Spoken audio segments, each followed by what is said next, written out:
Today on Pilot's Discretion, our guest is Alaskan bush pilot, entrepreneur, and airline pilot Patrick Carter. He talks about being stranded in a Super Cub, flying with video cameras, and his favorite aerobatic maneuver. Pilot's Discretion starts right now.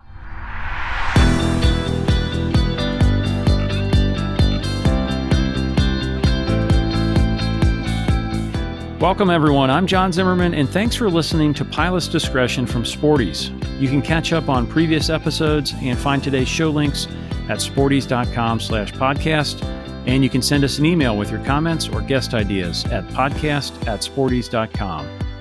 Today, I'm joined by someone I've known for at least a decade, if not longer, and he's someone who, like many pilots, is involved in aviation in many different ways. Patrick Carter is an airline pilot and a former corporate pilot, so he's got 13,000 hours of time, and a lot of that is in jets.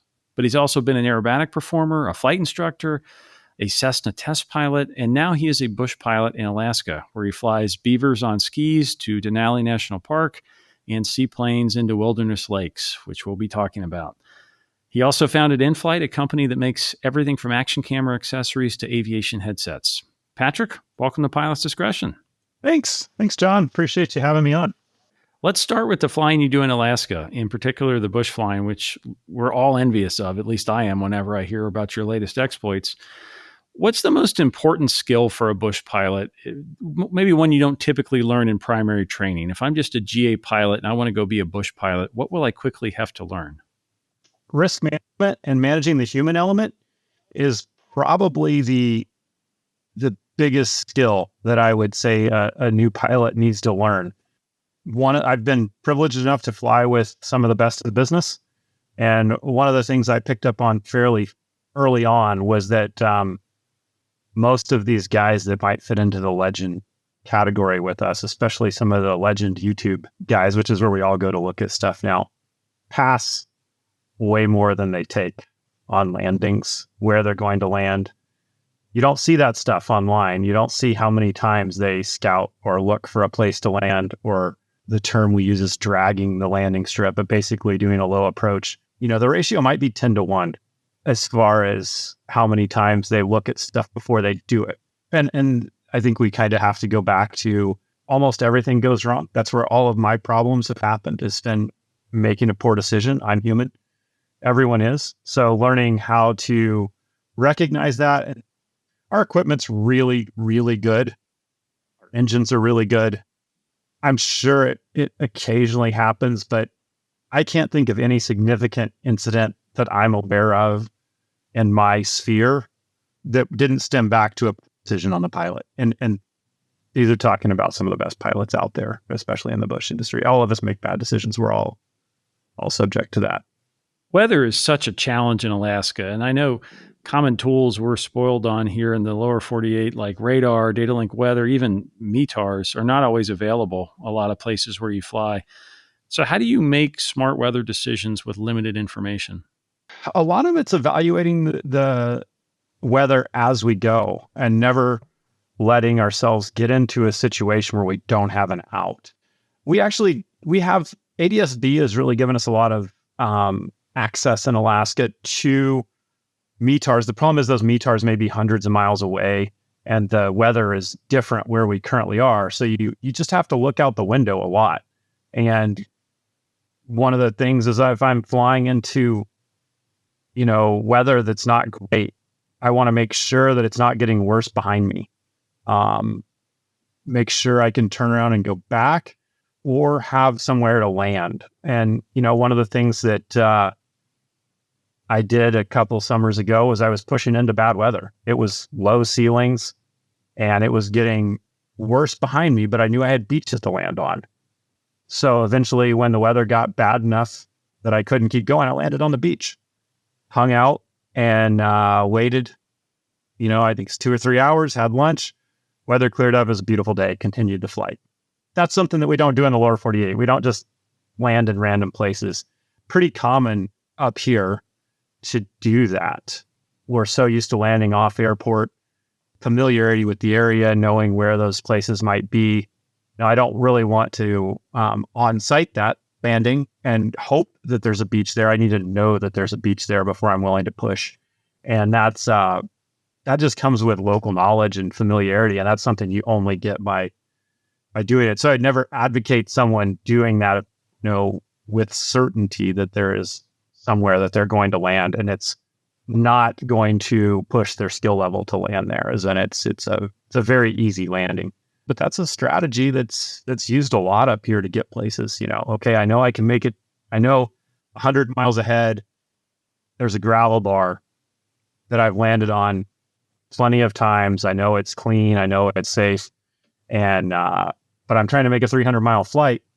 And I don't know what that weather is in between. So I'm going to make it to that gravel bar and reassess. Maybe you land there and just wait so you don't have to fly all the way back and waste your day to try again another day. Sometimes that's kind of our out. Whereas in the lower 48, that'd be the equivalent of just going to your alternate or stopping short. Yeah, two great lessons there for all pilots. I think one, the obvious one, but easy to overlook, always have an out. Always have maybe more than one out. And the second one about breaking a trip up into little pieces is great. I know I do that even just with thunderstorms sometimes in the summer. Of not sure I can get 500 miles, but let's see if we can get to that airport 150 miles down the road and reevaluate there. So definitely a good strategy. Are there bush pilot skills like that make you better at your day job as an airline pilot? Or is the flying just so different that it doesn't translate? They're very different. But I think that, and especially the airline I work for, I'm not unique. There are quite a few of us that enjoy bush flying. So I think there's a lot of crossover. For instance, in the airline world, we use a concept called latest touchdown point, and we calculate that before every landing.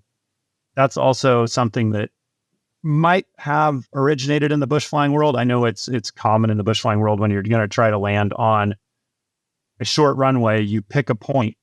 Sometimes that point's way before the runway, where you say, if I don't have everything perfect at this point, I'm going around. In the airline world, it's if my wheels aren't on the ground by this fixed marker on the runway, we're going around. And there's really no debate about that. Actually, it's so sophisticated in the airline world, the computer prints out what that point is. So if it's 2,000 feet down the runway, the airplane's going around if the wheels aren't on the ground at 2,000 feet. If you don't go around, you're going to get a phone call.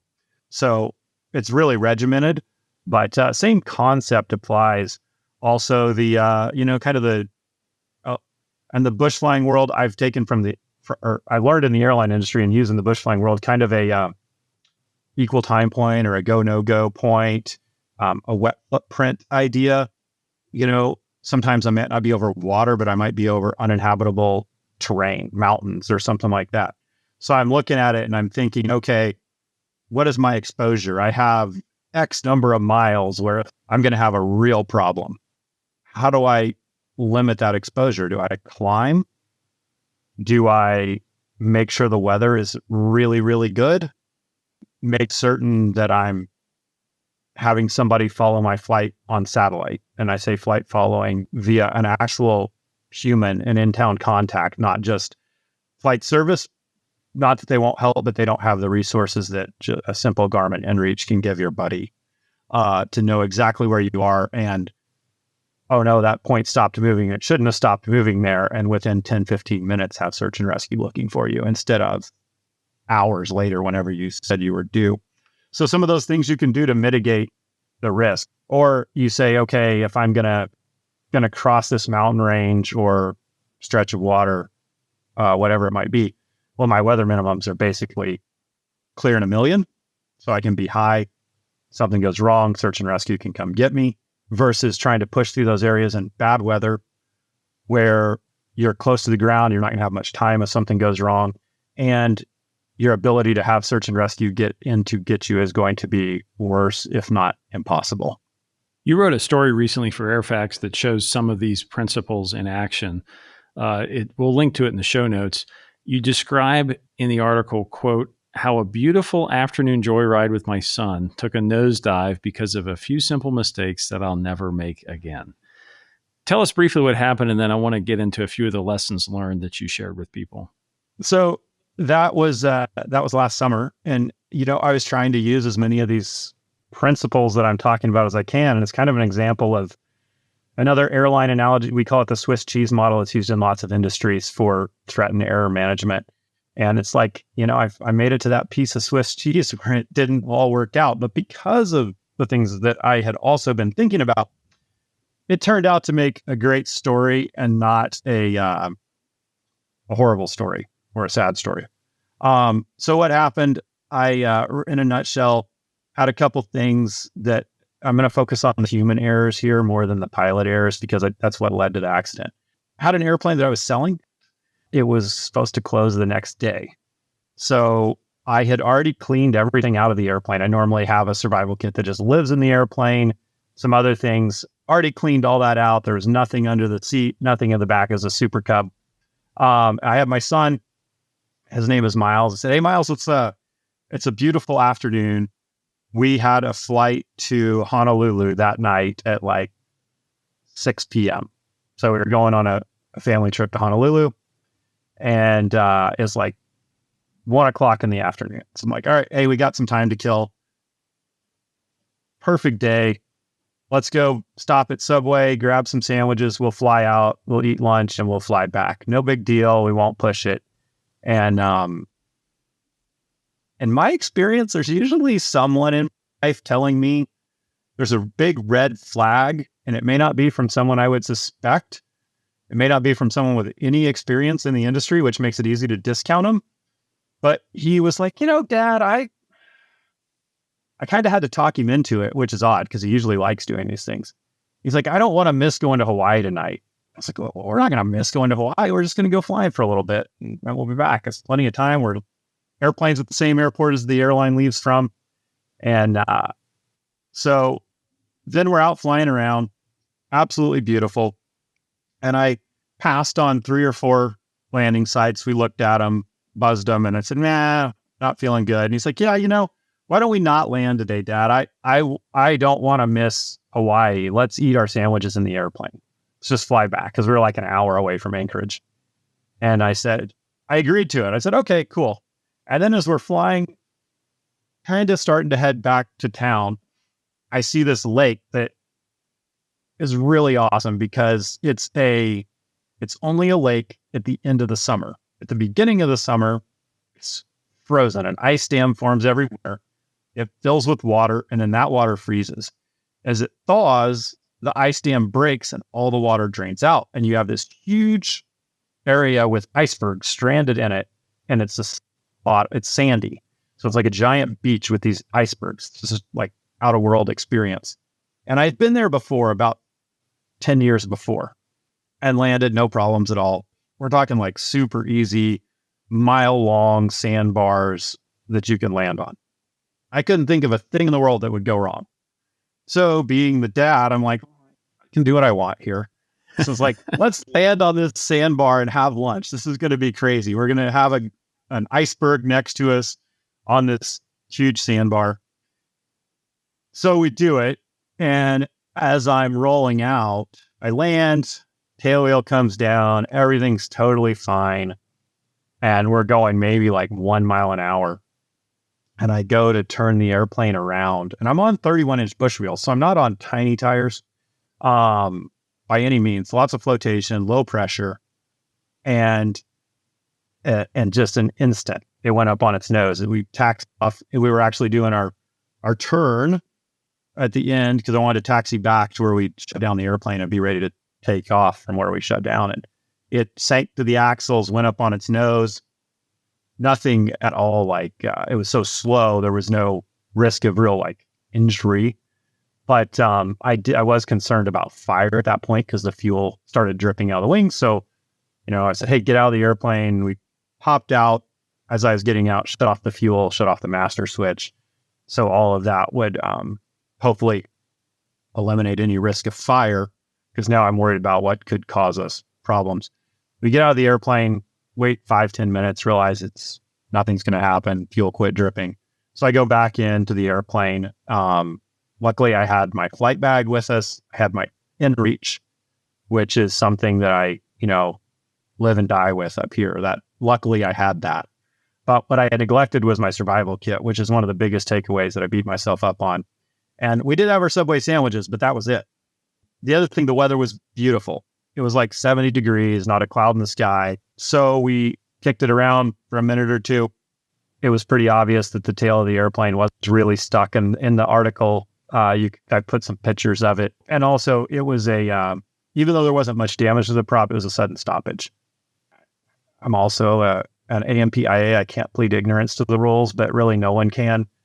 Sudden stoppage is a teardown inspection. And so the airplane's, it's not flyable. Also, you could go through the ferry permit process to get it out of there and most likely get that approved. It was taking off over an ice fall, a glacial ice fall. So completely unsurvivable terrain with an engine out. So at that point, I was like, I'm not willing to take the risk. This is silly. This is why we have insurance. Insurance also made that decision very easy. It's very tempting not to carry insurance on airplanes up here because it is expensive. It's about 2 to 3 times what it is in the lower 48. If you don't have a loan on the airplane, a lot of people just don't carry it.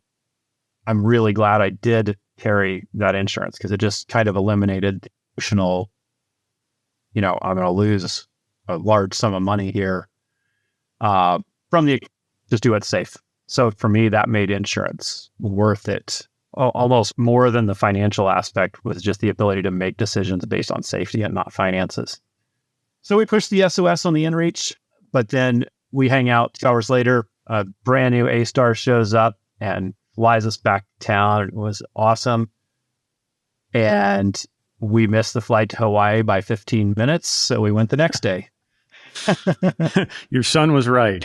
Yeah, he was right. Well, it's a great story. There's, great humility on your part to share that. But I think some good lessons you mentioned there about always being prepared. The inReach there certainly came in handy. More than came in handy, was essential. Just briefly for somebody who's thinking about an off-airport landing, maybe not even in Alaska, but I've watched YouTube. I've got a Cessna 170. I want to go land on a riverbed. What's your quick advice for that person?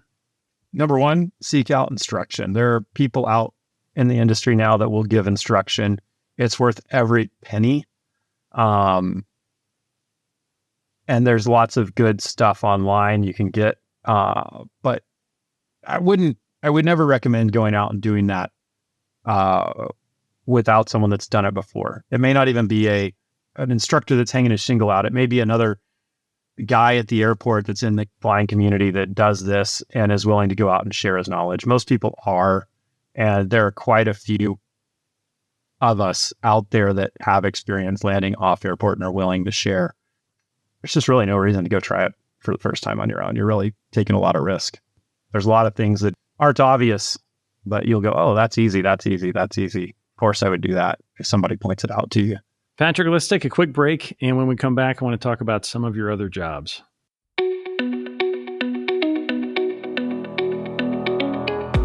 Earn all your pilot ratings and keep your flying skills sharp with Sporty's Pilot Training Plus.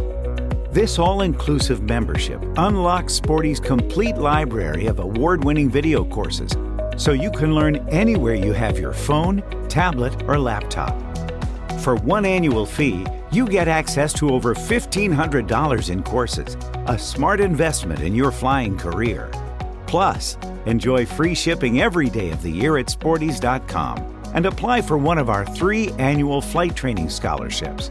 Learn more at sportys.com/pilot training. Now, back to Pilot's Discretion. We are back with Patrick Carter, who, in addition to his job as a bush pilot in Alaska and an airline pilot, also founded nFlight, a company that really helped popularize the idea of using action cameras in airplanes. Patrick, a lot has changed over the years with GoPros and software and all the things you can do with cameras. But let's start with what's legal, which is something a lot of pilots, I think, are still confused on, especially in terms of mounting. What can I do in my airplane with a camera like a GoPro? There's a lot you can do. The short story is you can mount a camera with the approval of your A&P anywhere that doesn't adversely affect aerodynamics, weight and balance, or structural integrity of the aircraft. And it's up to the A&P to determine that. So if you go to our website, there is a A&P's guide to mounting cameras. It's on inflightcam.com, and it spells this out for the A&P. But the FAA has left this as a minor alteration, and there's a memo from them stating this exactly, from 2014. So I guess it's 10 years now that they've been on this. This has been their approach to this, and it's good. It requires any mounting external. This isn't in writing, but it's been observed, or kind of like the line that people have followed is that if it doesn't require a tool, it doesn't require an A&P. But if it requires a tool, it does. So our mounts work with a screw. Usually, if they require a tool, it's one screw. This is usually a 30-minute process for an A&P to evaluate the mounting location and sign the logbook, or tell you that location won't work.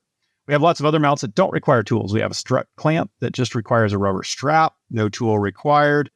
If you want to err on the side of safety, have your A&P evaluate that as well and sign it off. We have tie-down mounts that attach to tie-downs. I'm always looking for easy and universal. So both the strut clamp and tie-down mount make it really fast and easy to attach a camera outside aircraft at a really cool angle that's really secure, and do it quickly, not requiring major, fiberglass work or lots of other modification, not taking off an inspection panel and making a new one that's stronger or anything like that. Just real quick, easy, fast ways to put cameras outside airplanes. And you can capture some awesome angles. Inside the airplane, don't do anything that might get in the way of the controls, but it's pretty much free game inside the cockpit. Anywhere you want, anywhere you can think of, you can find a way to put a camera and capture that angle. We do a lot with filtering out the propeller. I call it like window shading or distortion, propeller distortion. You get these weird lines in the video. We make filters that go on the camera that take that out and make it look much more natural. And as the technology improves with these sensors, they're getting bigger, they're getting faster. We can get wider dynamic range, so we can expose both what you see through the windshield and your instruments at the same time and make it usable. Throughout the last 14 years, my goal's always been focused on making flight training more effective. The YouTube side of things hasn't been my focus. We definitely recognize it and support it. But when I started it, I was aerobatics, and I was filming. This was before GoPro or before action cameras were a thing. Was filming my students so that they would retain the lesson, comprehend the material better after the flight. Basically, we do a video debrief, and it was extremely effective. And then I realized this isn't just for aerobatics. This is for all flight training. If we video debrief, we're going to have better retention. Military uses this. They video debrief most of their flights, airline flight training. We have the ability to do a replay and a sim. It's not technically video, but it is almost better than video because you can just make the simulator do everything you just did and see your mistakes. Takes your brain out of the, we're using up a big portion of our brain just to operate the aircraft. And when we can sit back on the couch, if you will, and watch and open up the rest of that brain power to just comprehend what was happening, you see a lot. And, there's a saying, you learn to fly, and then you really learn to fly as a flight instructor. You get to sit there and watch the mistakes, and you see them, and then you don't make them yourselves. And that's absolutely true. I learned way more as a flight instructor than I did as a flight student. And then same thing, as in the airline world, either when you're the guy not flying, we have pilot flying, pilot not flying, or in the jump seat even, where you're not doing anything, you can capture even more nuggets and pieces of information. And then I think even the next level is the instructor at the airline level gets even more information because they get to sit in the simulator and watch people make mistakes consistently and see the common trends. So the video camera just helps us, in my opinion, train more effectively. And that's always been my goal, is to help people train more effectively. And audio is a key part of that, right? A lot of pilots think about getting the right video shot and the mounting and stress about, camera settings and color and all that. But I sometimes see pilots really underrate the value of getting cockpit audio integrated into the video.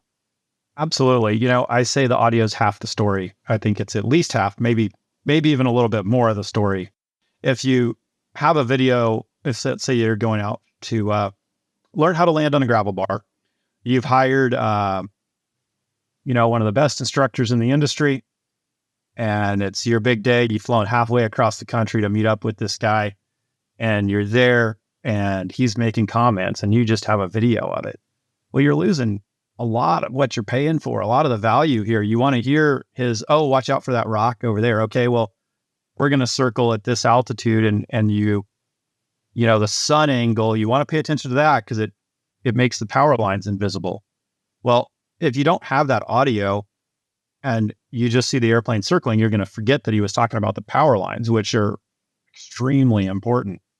And those are the little nuggets you'll get from flying with someone that you can't get, with an online or reading a book or anything like this. It's almost tribal knowledge. It has to be passed on in the situation in order for it to sink in. But you can relive that in that video. And if you have that audio, you have the whole thing now. And audio has become much simpler and much easier to integrate into your video. We make cables that plug right in. You're getting everything that you hear in your headset right into your camera. Super, super easy. All right, Patrick, we always like to end Pilot's Discretion with a lightning round we call Ready to Copy. I'll throw out some questions on a wide range of topics, and you give me your quick answer. Are you ready to copy? Ready to copy. What's more fun, skis or floats?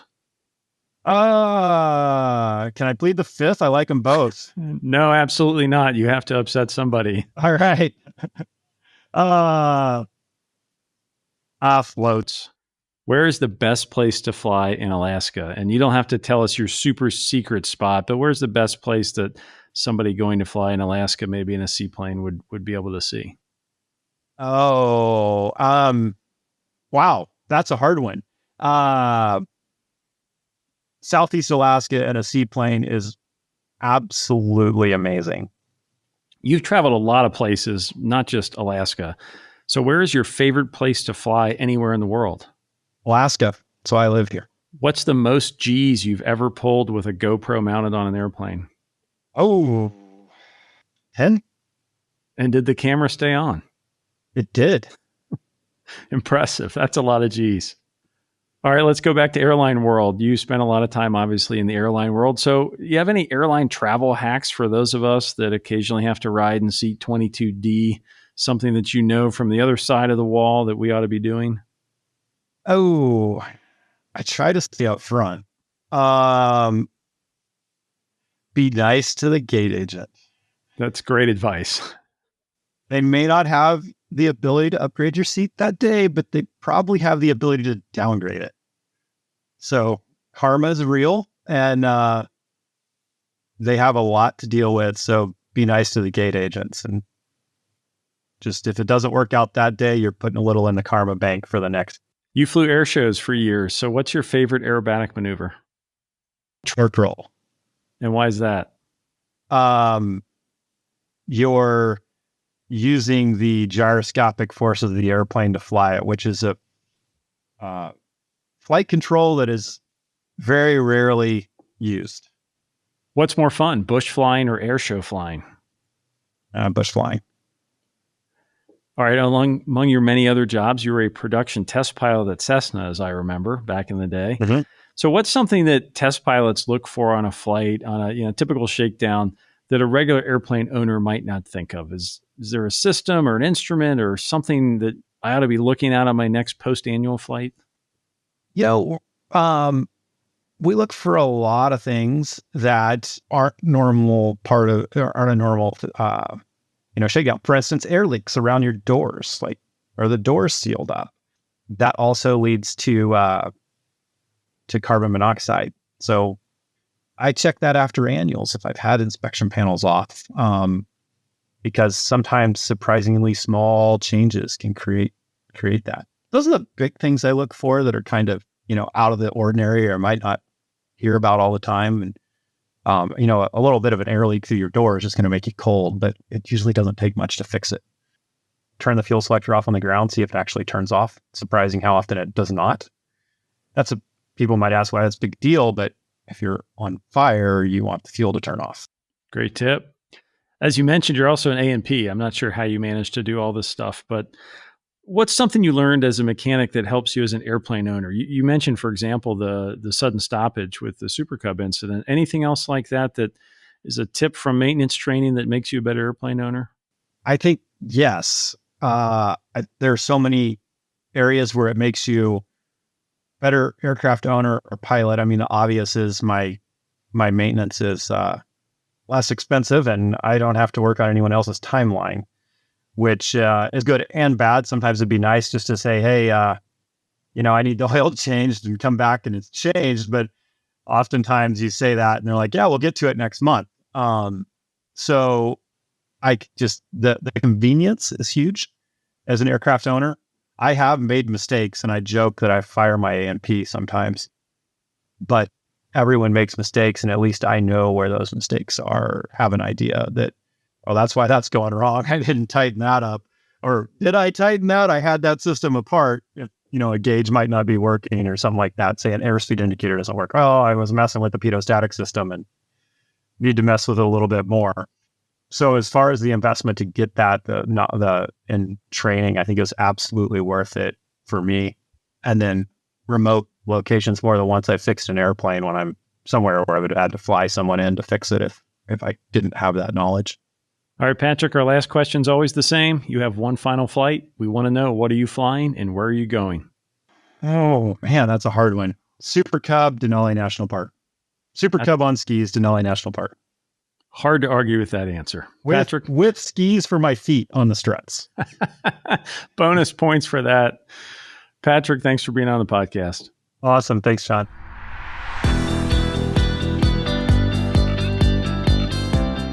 Thanks for listening to Pilot's Discretion, brought to you by Sporties, training and equipping pilots worldwide for over 60 years. For more episodes and today's show links, visit sporties.com/podcast. I'm John Zimmerman. We'll see you next time on Pilot's Discretion.